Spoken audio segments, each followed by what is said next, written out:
Hi, welcome to the Pipes Network. I'm Jimmy with a very special friend and guest tonight, Steve. Say hello, will you? How are ya? Okay. Internet? This is the network where Pipes, you can trust me because I am seen quite often, and that's what we got to go on for tonight, all right? You're going to listen, you're going to learn. Okay, I got some good stuff for you prepared. I've been waiting for Steve to come on, and we're in agreement. We are getting killed out there, so we're going to do something about it. And it starts with telling the truth, something we know a little something about. I'm sober a long time now. I've made some good changes. I partly use the steps to do it.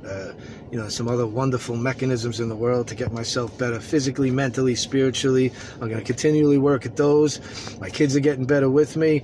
The universe, the world around me is affected. I can dig it. I'm going to keep doing it. It's what I want to do. I got my addiction slayed. It's beat right up until now.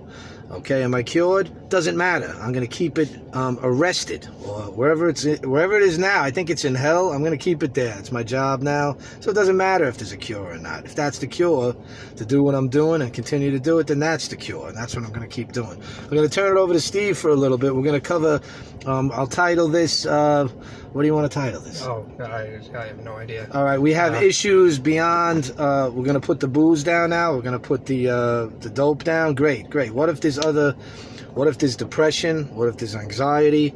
What if there's bipolarism? What if there's whatever else-ism? There's a lot of stuff that could be going on in the mind. Okay, this is something Steve knows a little bit about. And we're going to start by asking you, Steve, how long have you beaten your addiction now? Because you got it beat up until now. How long? January 6th is the date I usually say. How did you get here? Talk a little bit about where you came from. Go. All right. I guess my story. Early on, I grew up in a pretty loud family, but I was, from the start, I was just a really quiet kid. Struggled with depression really early on. I think the first time I even ever mentioned anything about suicide to a parent was around like 8 years old. So, there were problems early on, even before I picked up anything. Suicidal thoughts, you just said? Yeah. All right.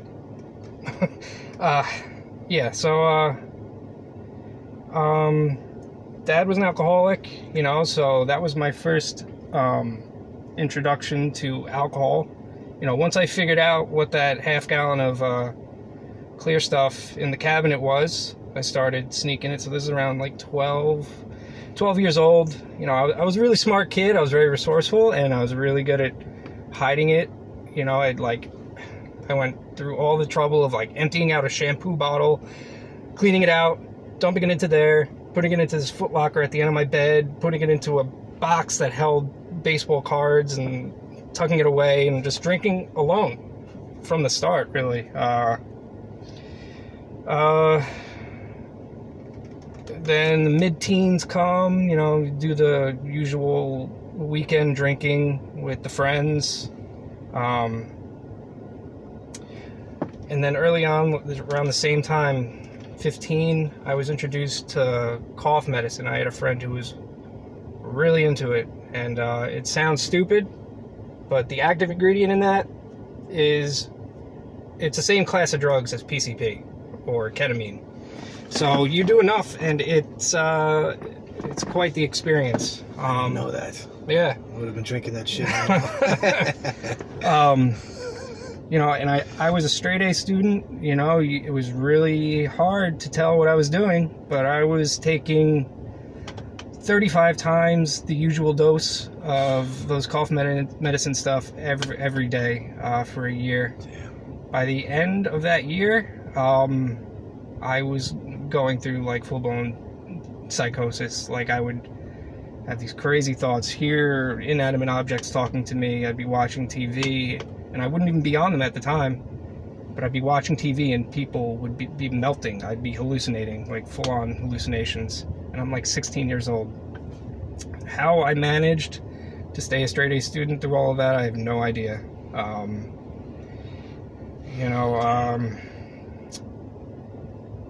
At the same time, with all these grades and stuff, I'm also a skateboarder by age 16 or 17, I think. I was sponsored for skateboarding. I was a musician. We were regularly playing out, writing music, recording. I was, by all appearances, I was pretty much a functioning kid in my teens with a crazy habit of multiple drugs. This part of the story, I get it definitely does relate. When I was around 18, I think, the same friend that introduced me to the cough medicine stuff, I would get migraines, and she was taking this medication called Topamax. Topamax can be used for migraines if it's basically the last resort for people who are experiencing like earth-shattering migraines. Typically it's used for epilepsy, but she didn't tell me that. Long story short, I take the stuff. Like 12 hours later, I have like 10 epileptic seizures, all these crazy fits, out-of-body experiences, and one of the most vivid memories from it is me leaving my body and feeling absolutely nothing physically. It was almost like I was just a consciousness floating above me and my friends, and all I could think of are the words "finally." Like it was. I thought I was, dead. Very shortly after that, I was introduced to opiates, and opiates basically just numb everything. And what are we talking about? Heroin? In the beginning, it was Vicodin, then to OxyContin, more and more milligrams of OxyContin, snorting it. And I'm like, I was the one that went to my friends. I was like, guys, why are we spending so much money on OxyContin? It's heroin. And they were like, oh yeah, it's a good point. So I was basically the one that convinced all my friends to start buying heroin. Within a year, I was shooting it. Went through a lot of shit with opiates. Was any of it good? Did you have good Yeah. Were you doing really well because you were on opiates? Things going well. I wouldn't say that. No. Your face is like no. I always ask everyone when we talk about that. It's like, all right, so you have any, were you really thriving at any moment when you were on heroin or opiates? It's always no. Yeah, by age, I was still living with my parents. So this is like age 20. My parents were basically like, all right, we're moving. But, you're not coming, Steve. We gotta go. Wow. So within 30 days, they put up their house, sold it, and moved down to South Carolina. And I was left up in New York. For most of the time, I was like couch surfing. I was staying with the guitarist in my band. I was still in my band at the time. But, shit was just getting out of control. I only lasted a year until I was like begging my parents, saying, I think I'm gonna die. Really, really grimy stuff. I stole money out of the band fund. We were making money playing shows. We were saving to record with a pretty well-known producer or whatever, recording studio. Stole from them. Let me ask you a question though. That's because we don't have an hour. Because I'm sure you got hours worth of stuff with this stuff. But I gotta ask. What were you diagnosed with at any point? Were you diagnosed? Yeah. With what? I was... If you don't mind sharing. No, yeah. Okay, so I was diagnosed with depression age 23. Major depression, whatever. You have to go through a certain amount of time through a really low point and you're diagnosed with major depression. But major depression? Yeah, it's just a term. That's what they say. But did they put you on anything? Yeah, they put me on SSRIs, low grade stuff. They're really old medications. But mid-20s is when after a serious death of my family, I started really going through mental health stuff. I ended up going to Florida for rehab, got out, immediately started relapsing, immediately became homeless on the streets of West Palm. And that was it was my birthday, 25th birthday. It was like my real, one of my first serious attempts at my own life. Wow. So that really got me into the psychiatric system. All in all, I've been psychiatrically hospitalized over 30 times. Really? Yeah. My longest one was... What do you mean, like committed? Yeah, I guess you could call it that. So you're nuts. Yeah, pretty much. I love it. I'm better at hiding it now. That's terrific stuff. But yeah, so that's when I really got into the psychiatric system. They started like experimenting with different drugs on me to see what would work. Experimenting with different drugs. That's what they got to do. Would you say any of them kind of worked? No. All right, we got to move to, all right, so how old are you now?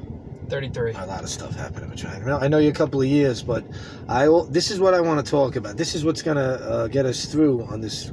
It's turned into a wonderful episode here, Steve. Thanks for coming on, but I got to know, you were coming in and out of the rooms the whole first year I was in here. Mm-hmm. And then all of a sudden, you got it.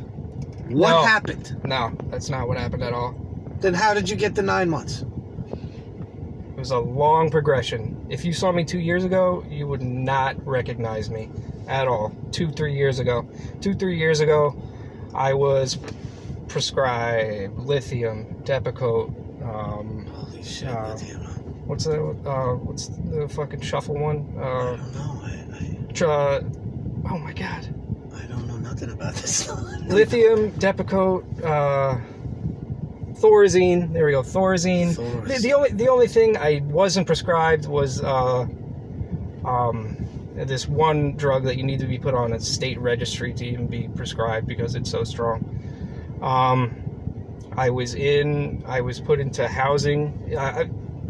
My last serious suicide attempt, I was in the hospital for 45 days, and they basically gave me the option. You could either live in Pilgrim State Hospital, or you can go to this housing. It's called spa housing. They played it up really well to me. They said I'd have a lot of support. I go there, and I'm in a house basically for developmentally disabled people, retarded people. Everyone there. Really? Most of them couldn't talk, feed themselves. That's where you were put? For 2 years I was there. You're not retarded, though. Yeah. I don't know. Slept through the cracks. You're not dicking around about any of this. No. So after, there's a lot to the story, and there's a lot what brought me to this point. Oh my God. During those 2 years, I was just sunken into this idea of I was like learned helplessness. Helplessness. I was basically just convinced that my brain was broken. I was never going to live like a normal human being ever again. I was always going to need to be on these high-grade antipsychotics to even be marginally functional. I was never going to be part of society. And I don't know what happened. There was an incident with a girl tried to destroy my life, tried to put me in jail. I was out of the housing, and I wasn't getting the meds and all this stuff, and it just came to this crazy point where I was just like, what am I doing? This is insane. And I just... Steve, let's move to the part. This is what I was talking about. Now, you put this great time together. You're not the same guy I saw the last time. No. You're clearly doing well. Where did you begin to turn? Like, the beginning of that, starting to really get better for the first time. I told that mental health housing, goodbye. I'm leaving. I'm starting from zero. You told I don't care. Yeah. Like, you checked yourself out. I had to sign a thing and officially say that I was leaving on my own accord. What compelled you to do that, though?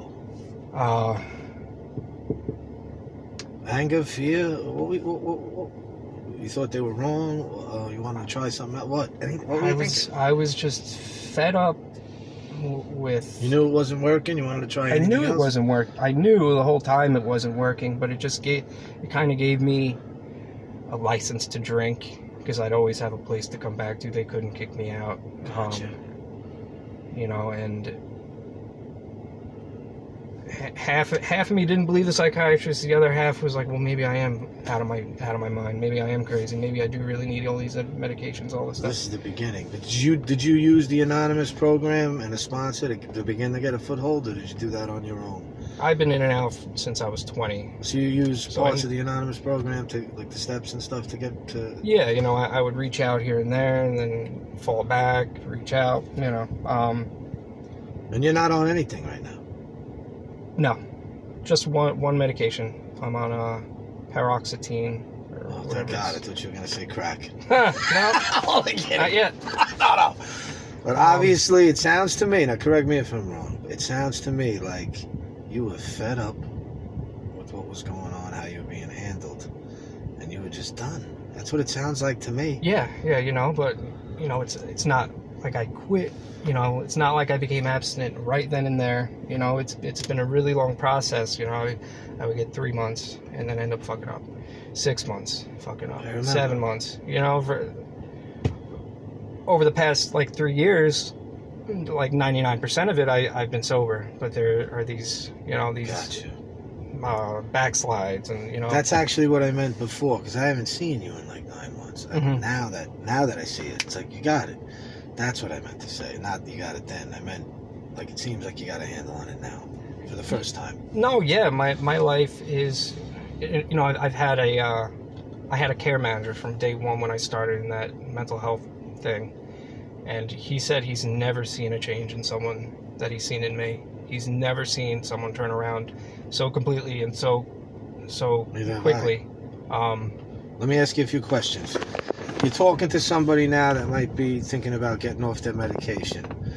So obviously they can do it, but like what would you say to somebody if they were thinking about doing the same thing you did? Any psychiatrist worth their salt is going to ask you what your lifestyle is before they try prescribing you any medication.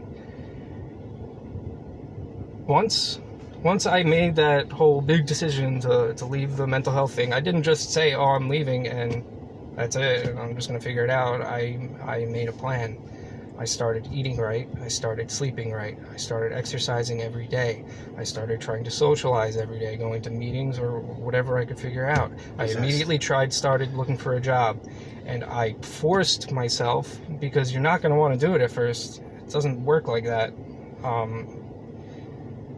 But from consistently doing that every day, within 6 months, I didn't need Thorazine anymore. You know, I didn't need these high-grade antipsychotics. It turns out, looking back on it, I was completely misdiagnosed with bipolar as it was, because the whole reason they diagnosed me with bipolar was because I tried overdosing on a medication. That was my last serious suicide attempt. Tried overdosing on this medication that, if you overdose on this medication, it puts you into a manic episode.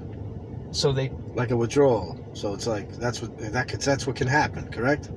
Yeah, a manic episode is basically when you're so high-strung and out of your mind, you start hallucinating, thinking you're just completely hallucinating. And that's because you're coming off the medication. It's because I tried overdosing on it. You tried overdosing. So they took that and said, oh, okay, I guess you're bipolar, so we're going to put you on, it started with lithium and Depakote and whatever. They completely misdiagnosed me. If I actually had bipolar, I'd be going through possibly hypomanic episodes or manic episodes or severe depression without medication, but I'm not. Okay, I think I got a handle on what you did. You knew that wasn't working, and you rolled the dice a little bit. You didn't know what was going to happen, but you bet on you. That's what you did. Mm-hmm. Bet on yourself. That's what you did. Yeah, and it's not like I immediately came off these medications. You know, I changed my lifestyle drastically, and slowly, they didn't want to take me off the medication at all. They didn't even want to reduce my dosages. I took it I guess, yeah, I sort of rolled the dice by slowly. You did. You put your Slowly money on. You put your taking money less on and you. less. Is what you Yeah, did. yeah. That's the best thing to do. And I'm going to interject for a second. We'll go back to Yeah. Steve. You have to believe in yourself. That's how you beat this thing. Okay. You have to believe with everything you got in yourself. And God knows what He's doing already. So He's going to back you up. That's definitely what He wants for you. He wants this for you. And you can do it. Just like me, just like Steve. Okay? Yeah, it takes a little bit of work. What's worth having that doesn't, though? Okay? Nothing's really given except salvation. You know what I mean? So take it. This is already yours, okay? Now Steve put his faith in himself, not these weirdo quacks, okay, that were playing with him. Once he recognized that, he made a move, a big move, and here he is. He's getting well. This is good stuff here. I'm asking you to spread the video to somebody that might be on medications or anyone else. We want to try to expand the channel because we're being honest here. We got a wealth of information here. Banks loaded with it. I know some of the best guys. Steve is one of them. He's teaching me a lot of crap today. He's teaching me a lot of good stuff today. I didn't mean it like that. You know that. But it's like I'm going to continually talk to Steve. We're going to help each other now. He knows what I'm trying to do. If I could, I'd give my right arm for these guys in the neighborhood, and strangers is what I would do. It's just like this thing can be handled. It really can be handled. I was completely lost. Okay? My life's been completely redeemed. Not perfect. Who the hell is, by the way? Who is? So it's like that. I'm going to turn it over to Steve. He's going to give you some closing thoughts and encouragement. And if you need my number, if you haven't gotten it already, you need to get it. I pick up my phone line. I don't need to know you to do it either. Okay? I just care. Okay? I don't need anything in return. Okay? Here, Steve, some final thoughts? I think something, I guess, really integral to add is a lot of the suffering in my life was really rooted in a nihilistic thought frame. I thought nothing mattered. I thought life had absolutely no meaning to it, and really the deeper you get into some sort of mindset like that, the much easier it is for you to just say fuck it and do anything self-destructive. And I'm not saying go find the ultimate meaning of life right now. You know, you got to start small. Value yourself a little bit, maybe. Yourself. Even just a little bit. Care about yourself just a little bit. That maybe even your life matters too. Yeah. Maybe. You know? Maybe it really does. Maybe, Steve, maybe your life matters a lot. But maybe in the beginning, hey, maybe it might matter a little bit. Yeah. Is enough. I mean, come on. Care Yeah. about yourself just enough to be good to yourself just enough. Yeah, gratitude's not just a feeling, it's an action. You have to show that what means to you, what has meaning in your life actually has meaning. You have to go out and be grateful. You have to act grateful. It's an action. You can't just feel grateful. I tell my kids that all the time. Talk is great. It sounds great. I'm good at it. I'm good at saying stuff. But without the actions, it's meaningless. Yeah, I hate saying sorry now. I hate it. Because I know how little words can mean. I always try to correct my wrongs rather than just apologize for them. Impressing the hell out of me today. I'm really glad you did this. We're going to use this. Somebody's going to relate to it. And that's why we do this. That's why we do this channel. You know what? I'm going to continue. I gave up my anonymity a long time ago. I did. My past doesn't define me. But I need it now. I use it. I draw from it. Okay? And I created another 20 minutes distance from it. Another thing that I like about the past, it's over. It's gone. See ya. See ya. But Steve, thanks for coming on. It means a lot to me. We'll have to do a reboot of this. I appreciate it. Hate to put the pressure on you. I'm sorry I didn't do my makeup. I thought you had a green room. She's off. She's on vacation. But listen, we're going to do a reboot of this if that's okay. So it's not pressure, but I need you to stay sober another 6 months straight so you can do the part 2 of this. You got it. All right? From the Pipes Network, you guys have a hell of a nice evening and a nice rest of the week, okay? And, You know, you can trust this network because we're seeing often here. Thanks.